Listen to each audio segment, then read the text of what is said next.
Hey guys, Leanna here. It's Thursday, and yes, we're going to be talking about online harassment today. Why? Mostly because of the Google Ideas announcement that they brought together a group of people to come up with ideas of how to prevent online harassment. And some people took issue with some of the selections because some of those selections actually harassed people online themselves, including violent metaphors and telling people to go die and all this stuff. So I did offer what you're about to see to Google Ideas. I haven't heard back yet, and I thought, what's the harm of presenting it publicly? I've been thinking about presenting my work on this issue for a while now, but I wanted to be able to say with certainty that I'd gotten through a bad period of cyber harassment. Unfortunately, we tend to notice people while they're still in the midst of it. And I can tell you from experience, being in the middle of it is the worst time to ask somebody their ideas of how to combat online harassment, because at that point you just want to burn the world, right? So this program, if you will, this policy was designed for a national youth organization. So it is designed for teenagers, and more importantly, their quote unquote adult allies, the youth workers that may not be especially computer savvy. So it had to be really simple. It had to be concepts everybody could understand and concepts everybody could implement without all this hacky codey stuff. And what I ended up doing was using advertising methodology to combat cyber harassment, because at the core of it all, this is for the vast majority of harmful harassment cases that are not criminal. There's a huge difference between criminal behavior and the stuff that's deeply hurtful but doesn't hit the threshold for a crime. And too often when we talk about this topic, we get hung up on, well, go to the police. This is a police matter. I don't want to assign a number to it, but the vast majority of cases, it is a community problem and a community solution. It is not a criminal matter for the police. And if you go to the police, you're just going to have a really bad experience, because a lot of police officers, first of all, are not computer savvy either, especially if you live in a small town. If you're in a big city, you've got a much better chance of ending up at a police station that has some knowledge of what goes on the internet. If you're in a small town, or even certain big cities that don't have the training, you're not going to get anywhere, because the attitude is it's just the internet. Police are just not set up to deal with stuff on the internet. Now, the good news is about this, that the vast majority of online harassment cases are not actually physically harmful to you. The threats are not credible. Okay, they are negative advertising techniques. So let's dig in to the concepts I've developed, okay? And I have prepared a paste bin that people can access for this stuff, because I know people are going to ask. I didn't want to dox myself by giving access to my Google Drive, but I did want to make the information available for people because I'm sure people will be interested. But let's have a look at the concept first, and then you guys can get the documents for yourself. The link is below this video in the description section for the paste bin. So this is just a Google Doc. I apologize, it's not pretty, but I just decided to do this. Like, this work uses what's called the principles of persuasion, or the powers of influence. It's an advertising technique. There are 6 of them, and it's basically the generally accepted reasons that people are swayed by ads. Okay? And we'll go through them one by one. The first one is reciprocity. And in the terms of bullying, bullying's frames their behavior as payback instead of an aggressive act. Bullies lash out to reciprocate bad feelings, and we react to make up for causing offense at first. You'll see this all over Twitter. You'll see people apologize for offending. And people assume the bystanders are critical to bullying third parties. People assume you must have done something to draw that much fire. Intimidated third parties may believe you owe them for their, quote, support or, quote, dealing with your drama.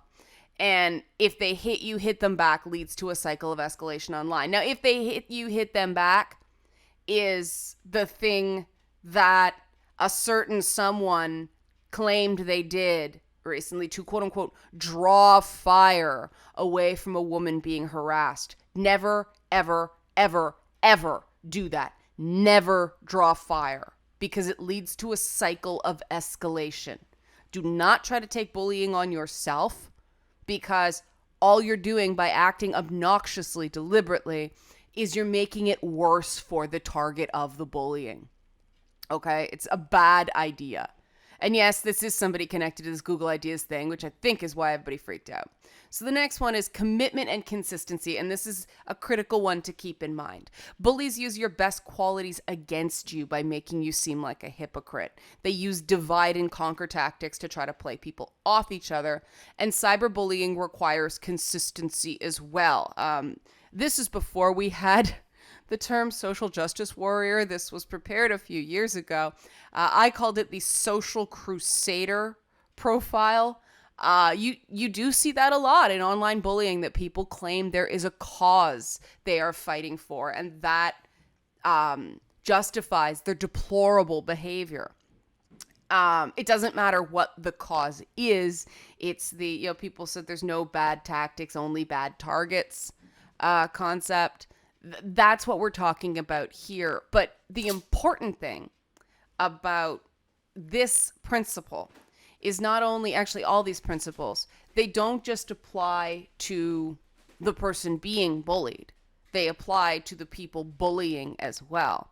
And then you'll see the last one, unmotivated, non-committal third parties don't have the same conviction, so the bully wins the quote-unquote war of attrition. So this principle is basically the bully trying to erode your, thanks Momo, your group of base of, soft support, for lack of a better term, those people who you're sort of acquaintances with online, but they don't really care enough to sort of put it on the line for you or stand next to you if you suddenly become unpopular, because they're concerned. Third parties are also concerned with appearing consistent. And when it becomes politically difficult to associate with a particular individual, they tend to drop out because it's making their online persona appear inconsistent. It's an insidious drive. It really is. So the next point, let me just center it after Momo knocked over my mouse. There we go. So the next one is social proof. Cyberbullies enlist accomplices who don't know the whole story. You'll see that, the phishing comments where people are like, what's wrong? Well, message me privately and I'll tell you. Creating fake accounts and user IDs make their side seem bigger. This is also, sock puppeting multiple accounts. Everyone hates you, that sort of thing. Oh, that's the next one. Bullies say things like, everyone thinks, or I'm the only person who will tell the truth, to seem like a spokesperson for a larger group instead of confronting you like an individual. And the isolation cyberbullying causes has profound psychological impacts. People have issues knowing who to trust, knowing what's even real, being able to rely on the fact that the people they're associating with online are who they say they are. It's a very insidious thing. Humans are by nature social creatures. And so even the most introverted among us benefits from friends. And if, you've seen that you'll see somebody you respect or like talking to someone who is bullying you, it really hurts. It's impossible not to feel like that person is somewhat on their side, or they may take their side. And that makes you feel very vulnerable. The next one is the liking principle. And you guys can look up these principles of persuasion to check the fact that they are in fact a real thing, right? Just don't listen and believe. Trust but verify. Check it out. These are real concepts. So liking. Media glamorizes bullies by making them relatable, right? I mean, there's so many instances on TV of quote unquote likable bullies. The example I used to use is Dr. House, the Heath Laurie character. I mean, he was a massive bully. He was. I mean, Gordon Ramsay is another one. Bullies are portrayed as more honest or gatekeepers you need to please to win a contest. You know, the Donald Trump presidential campaign is another example of this. Sorry, Donald Trump supporters, if you're offended by that, but the reality is he is using things like name calling and shame tactics, and people think this is entertaining. And the examples I just gave you are examples of, you know, media that depicts bullies who have a special skill. Dr. House is a genius doctor, and that somehow makes it okay. Gordon Ramsay is an amazing chef, and that makes it okay. Donald Trump is Donald Trump, and that somehow makes it okay. It's not okay, or we all say it's not okay. But when you have massive mainstream media figures that are glorifying bullying, that makes it hard for someone to accept that this behavior is not okay. All right. Other shows show bullies fighting bigger bullies, the whole concept of the anti-hero. I don't know how many TV shows have been ruined because people find a villain is likable, and so they move that villain into sort of anti-hero status and bring in a bigger asshole to make the first asshole seem like less of an asshole. It's all over media glorifying bullying. And what's so frustrating, especially when I was working with teens, is teenagers emulate the bullying behavior they see on reality TV shows, things like American Idol, where, you know, it's not constructive feedback. That's not actually helping anybody, just being scathing the way that somebody like Simon Cowell was. That was for the audience. That was quote unquote entertainment. It wasn't helping the person they were giving the feedback to at all. And so it's a very mixed message we're sending people in the media. And we do know that television cultivates opinions. It can cultivate opinions. It can't necessarily cultivate actions. So if you watch television long enough and frequently enough that shows these examples of bullies being put up on pedestals and rewarded for their bullying, well, you're going to think it's okay. And you're going to start, you know, your worldview will change accordingly. Another big thing is Facebook liking. This was created before Reddit was a big thing. Like, dislike, upvotes, downvotes. This is all things. I'm not saying they're bad on their own.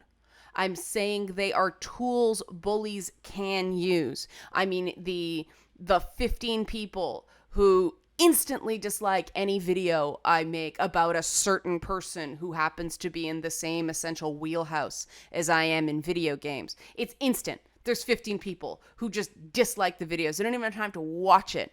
That's a form of minor bullying. Now, because I know what it is, it doesn't bother me. I point it out to people just so other people know that we all go through this. And you're not alone. It's that social proof principle. Indirect contact through friends hurts more. And this is something that's really, really important to remember. If someone is trying to avoid an online bully, going to them and reporting to them about what these people have been saying about them doesn't necessarily help. If someone has said they don't want to hear it, make a note of it. Log it. If it seems to be escalating, do something about it, but do not constantly bombard someone with garbage people are saying about them. The nice thing about a lot of these message boards online about social networks is you can avoid seeing really nasty stuff if you choose to. Allow people that space, allow people to set their own pace when they're digesting things that are really, really harsh or else, okay, I know people are trying to help to quote unquote keep someone informed, but the reality is if people are going to talk shit, people are going to talk shit. There's nothing the targeted person can do about it. Trust me. You know, when you get better at these principles, you can start to turn it very, very slowly, but it takes a long time because of that previous commitment and consistency principle. So allow people to be able to set their own pace and don't push them to look at stuff that's going to overload them. The next principle is authority.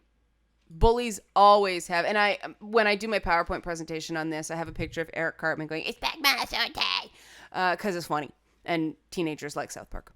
Adults like I like South Park. What am I kidding? Maybe I'm a perpetual teenager, but bullies always, always, always have some sort of authority over their targets. This concept of punching up is not real because anonymity is a form of authority. Social justice is a form of moral authority, isn't it? This idea of punching up is the authority principle attempting to override calling it what it is, which is online bullying, okay? Organizations can be fooled with false information, such as things that seem very official, misquoted studies, science says, all these tools. Bullies communicate with aggression and certainty, giving them the illusion of authority. We all know about that. And then the interesting thing, your own perceived authority can work against you online. And this is going back to that reciprocity principle, that people feel like they're fighting against something as opposed to just fighting something up here. Bullies frame their behavior as payback instead of an aggressive act. So this is where we're talking about things like the Kool-Aid point, like the idea that, they have to be taken down, all this stuff. They're too powerful. And it actually makes you a greater target online when you have a certain amount of profile. Because when you hit a certain amount of perceived authority, people believe you can take it. The lines blur between public figures who can expect a certain amount of really harsh criticism. By that, I'm talking elected officials, CEOs, things like that. And people who are, that e-celeb status, who may get a lot of attention, but aren't necessarily as personally or financially stable and secure as those other types that seem to have a great amount of authority. So that can be a really scary no man's land for people. And the last advertising principle that factors into bullying is scarcity. We all have a limited number of friends, so we value them. The media oversells how much social capital and confidence we should be expected to have. That means self-esteem. What's the first thing? They must have low self-esteem. The whole idea of self-esteem has been utterly ruined. Everybody has things they are confident in. Everybody has things they are less confident in. Because you have certain sensitivities does not mean you have low self-esteem. Conversely, thinking you're really good at one thing does not mean you overall feel like you have value of a person, as a person. And so the media, because the media glorifies bullies, or perhaps the two are connected. I won't say it's causal, but that aggression and certainty with which bullies communicate, that's seen as a positive. And certainty can be a positive. Confidence is a positive, but confidence also means being able to admit when you know you're wrong. The real sign of a confident person is they can go, "I screwed up, I'm sorry," without it being the end of the world. Now, we're not seeing that in what is painted as confidence or don't take any shit or anything like that. No. What that's actually reading is profound insecurity. And people have to attack people the way certain people are attacking online, telling people to go die in a fire and go drink bleach and things like that. That is actually not a sign of confidence. That is a false sort of confidence that's being sold to us by the mainstream media. So bullies instill loss of friends panic in their targets, making them stay in the cycle of abuse. The most powerful thing you can do to get away from an abusive environment is to leave that environment. But this sounds like you're proposing death to a lot of people. I had to do this when I was very badly harassed and stalked. I actually had to drop a whole lot of people who would not respect my boundaries and would not help me get away from this person who really has it out for me. So I had to leave the environment, and it was hard, but it was a great learning experience and a great lesson that I can make new friends and I can find other people that like me. And there's no reason to stay in a cycle of abuse where the people around you are facilitating an online bully's ability to get to you and make you feel like garbage. Staying in those environments is succumbing to the principle of, at the bottom, suffer or else you'll be left with nothing. And this is the reason that people deal with so much garbage online, or they quit Twitter and then come back, and they quit Twitter and they come back, and they quit Twitter and they come back. They can't cut the cycle of codependence because, let's face it, we live in a world where how popular you are, how many followers you have, how many subscribers you have, how many upvotes you have is all a sign of your quote unquote online worth. And that's so psychologically wrong.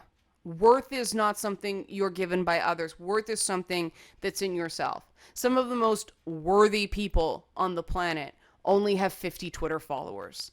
And this leads people to suffer an overwhelming amount of garbage because they're unwilling to leave, because this idea is, friends are a lot easier to lose than make. Yes, it takes time to get to know someone, but sometimes you do have to walk away. And the greatest power you have over any sort of bully that's not criminal is you can choose to leave. That's pretty much the biggest indicator of whether you need to go to the police or not. If somebody is following you, if somebody is restricting your ability to work, if someone knows where you live and is showing up at your house, or if you're noticing strange things around your house, like in my case, my car was egged, the tires were slashed, things like that. And you never know who actually did it. But when you start seeing things like that, obviously you call the police then, right? That's obvious. When your real life personal boundaries are being violated, then you call the cops. Any situation where you can leave, and by that I don't necessarily mean, quit your job and move. So what I've given you here is 6 basic principles to stop cyberbullying from becoming overwhelming. And what we did with the youth groups is we did a worksheet, and that's what I've got for you guys here that you can do on your own, because we're going to engage that commitment and consistency principle to try to insulate people from further cyberbullying. And so I created this paste bin, and it's all the information you've seen here, so you can just take it and work with it on your own.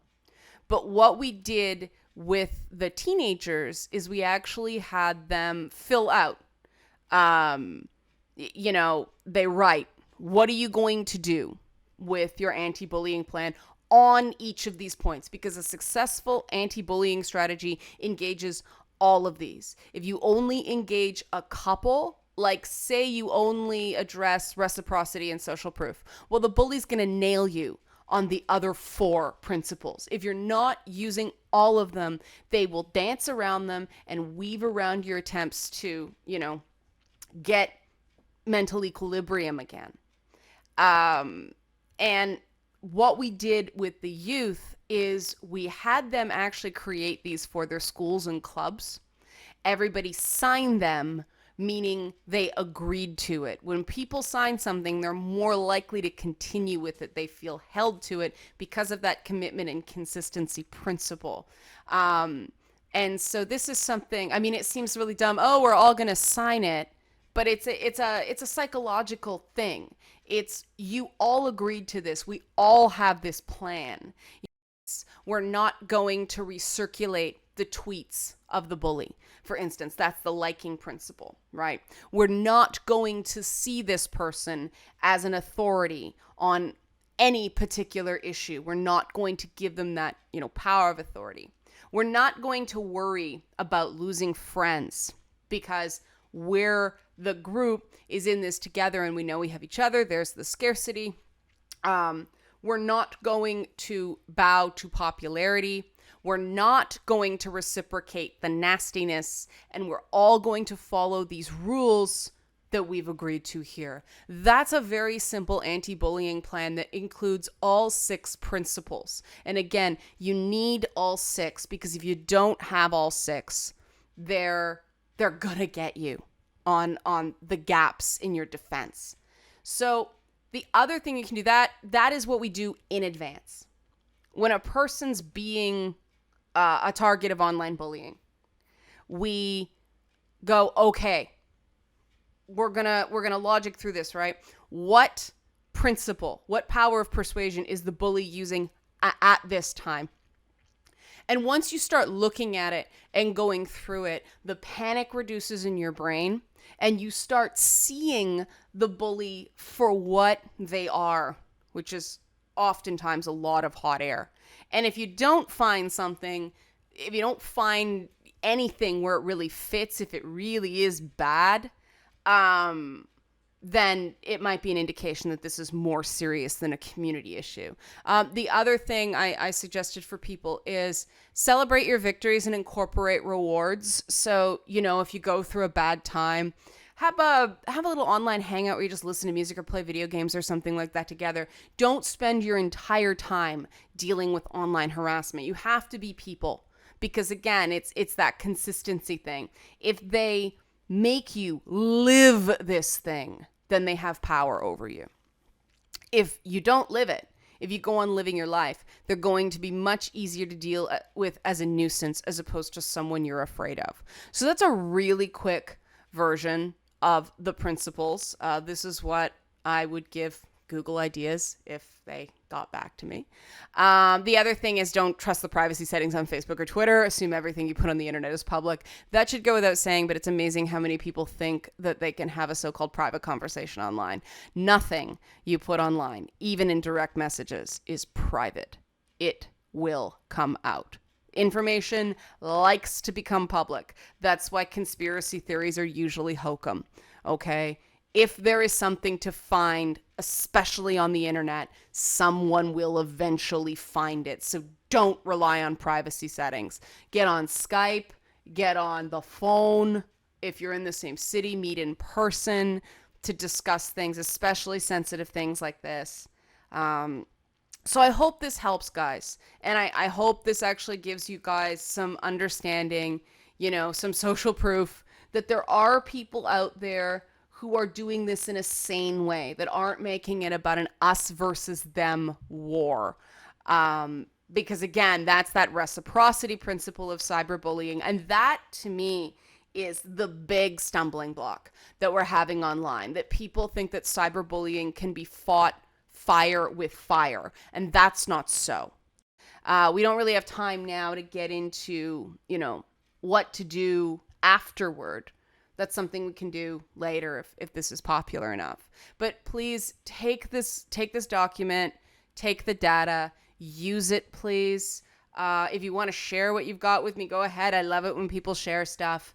But hopefully this helps, and hopefully this gets the dialogue going. And like I said, this is kind of like submitting to Google, because Google owns YouTube.